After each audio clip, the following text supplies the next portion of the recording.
Morning dear students. ഇപ്പോൾ ഞാൻ ഇന്നത്തെ ഈ വീഡിയോയിൽ നിങ്ങൾക്ക് സോഡിയം പൊട്ടാസ്യം പമ്പ് വളരെ പെട്ടെന്ന് മനസ്സിലാക്കാനും എഴുതാനും പറ്റുന്ന ഒരു കുഞ്ഞു ട്രിക്ക്, ഒരു കൊച്ചു സ്റ്റോറി പോലെ ഞാൻ പറഞ്ഞു തരാൻ പോവുകയാണേ. നോക്കി, ഇവിടെ കുറേ പിക്ചേഴ്സ് ഉണ്ടേ. ഇതൊരു ഫാം ഹൗസ് ആണ്. ഈ ഫാം ഹൗസിൻ്റെ ഗേറ്റ് കണ്ടോ, പകുതി അകത്തോട്ട് തുറന്നിരിക്കുക, ഇൻസൈഡിലോട്ട് അല്ലേ. അപ്പം ഈ ഫാം ഹൗസിൻ്റെ ഉള്ളിൽ അകപ്പെട്ടു പോയ 3 പെൺകുട്ടികളുണ്ട്. ഇവർക്ക് എങ്ങോട്ട് പോകാനാണ് ആഗ്രഹം? പുറത്തോട്ട് പോകാനാണ് ആഗ്രഹം. പക്ഷെ എന്താ, ഗേറ്റ് പുറത്തോട്ട് നല്ലോണം തുറന്നിട്ടില്ല. അപ്പോൾ ഗേറ്റ് പുറത്തോട്ട് തുറക്കണമെന്നുണ്ടെങ്കിൽ അതിനകത്ത് ഈ ഗേറ്റിൽ ബാറ്ററി ഘടിപ്പിക്കണം.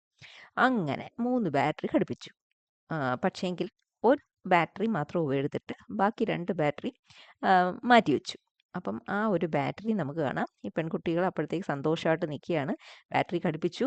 അപ്പോൾ ഗേറ്റ് പുറത്തോട്ട് നല്ലതായിട്ട് തുറന്നു. അപ്പോൾ എന്താണ്, ഈ പെൺകുട്ടികൾ പെട്ടെന്ന് വെളിയിലേക്ക് ഓടിപ്പോയി. അപ്പോൾ ദാണ്ട് അവിടെ 2 ആൺകുട്ടികൾ. ഇവർക്ക് എന്തോ ആവശ്യം, ഇവർക്ക് അകത്ത് കയറണം. അകത്ത് കയറണമെങ്കിൽ എന്ത് വേണം? ഈ ഗേറ്റിൽ ബാറ്ററി ഘടിപ്പിച്ചു വെച്ചാൽ ഈ ഗേറ്റ് പുറത്തോട്ടല്ലേ തുറന്നിരിക്കുകയുള്ളൂ.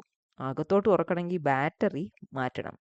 അങ്ങനെ ഈ ബാറ്ററി എടുത്ത് മാറ്റി ഗേറ്റ് നല്ലോണം അകത്തോട്ട് തുറന്നു. വീണ്ടും അകത്തോട്ട് തുറന്നപ്പം ആൺകുട്ടികൾ സന്തോഷത്തോടു കൂടി ഫാം ഹൗസിൻ്റെ ഉള്ളിലേക്ക് പോയി. ഇതാണ് കഥ. ഇത് ഓർത്തിരിക്കാൻ എളുപ്പമില്ലയോ? ഈ പിക്ചേഴ്സൊക്കെ മനസ്സിൽ ഇങ്ങനെ ഇരുന്നിട്ട് ഇത് ഓർത്തിരിക്കാൻ വളരെ എളുപ്പമാണ്. അപ്പോൾ ഇത് വെച്ചിട്ട് നമുക്ക് എങ്ങനെ, എൻ്റെ ശ്രദ്ധിച്ചേ, പെൺകുട്ടികളുടെ ടീഷർട്ടിൽ എന്നെ, അത് സോഡിയം എന്ന് ഓർത്തോണം. ആൺകുട്ടികളുടെ ഇതിൽ പൊട്ടാസ്യം കെ എഴുതിയിട്ടുണ്ട്. അപ്പം അങ്ങനെ വെച്ചാണ് നമ്മൾ ഓർക്കുന്നത്. ഈ ഗേറ്റ് എന്ന് പറയുന്നത് നമ്മുടെ എന്താണ്, പമ്പാണ് കേട്ടോ. അപ്പം അത് വെച്ചിട്ടാണ് നമ്മൾ സോഡിയം പൊട്ടാസ്യം പമ്പ് പറയാൻ പോകുന്നത്. നോക്കിക്കോ, അതിനകത്തെ സ്റ്റെപ്പ്.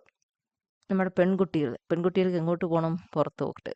പെൺകുട്ടികൾ എന്ന് പറയുമ്പം സോഡിയം. അപ്പോൾ അത് പുറത്തോട്ട് പോകാൻ നിൽക്കുകയാണ്. 3 സോഡിയം വന്ന് പമ്പിൽ ബൈൻഡ് ചെയ്തു.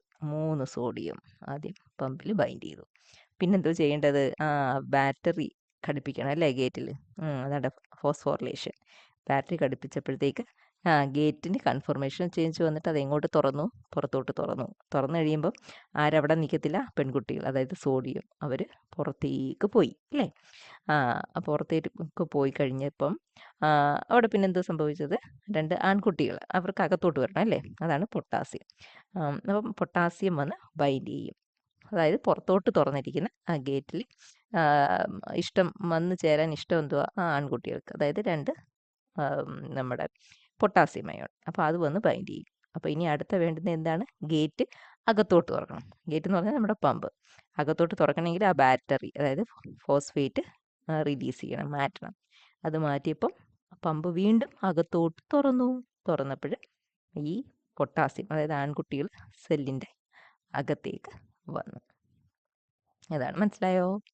അപ്പം സോഡിയം പൊട്ടാസ്യം പമ്പ് നമുക്ക് വളരെ പെട്ടെന്ന് കൺഫ്യൂഷനൊന്നും ഇല്ലാതെ ഈ ഒരു കഥ, കുട്ടിക്കഥ ഓർത്തിരുന്നു കഴിഞ്ഞാൽ നമുക്ക് എഴുതാൻ പറ്റും. Okay, thank you. I'm an icon, man. I'm a girl about a 10. I should fuck her in a Benz.